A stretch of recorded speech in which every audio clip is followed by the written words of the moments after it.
lalong mapalawak ang edukasyon nating mga Pilipino, naghahanda ngayon ng DepEd para matugunan ang pangangailangan sa edukasyon ng ating mga katutubong kababayan o mga indigenous tribes. Report, balitaan mo kami, Cheska Aguiluz.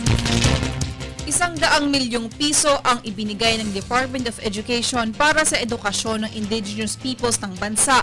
Ito'y kasabay ng kanilang pagpapatupad ng mga guidelines para sa Indigenous Peoples Education Program.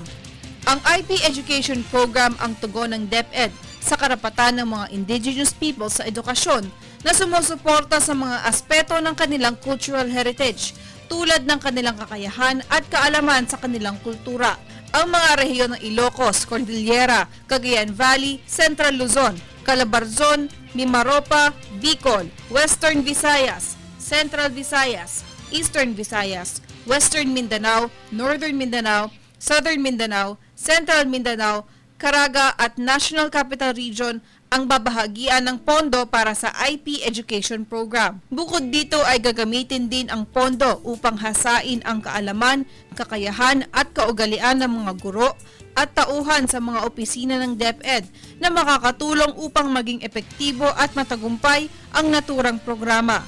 Maliban sa pagpapatibay ng edukasyon ng indigenous peoples, layunin na rin ng IP Education Program na makabuo ng partnership sa mga non-government organizations. Sa Telebisyon ng Bayan, Cheska Aguiluz.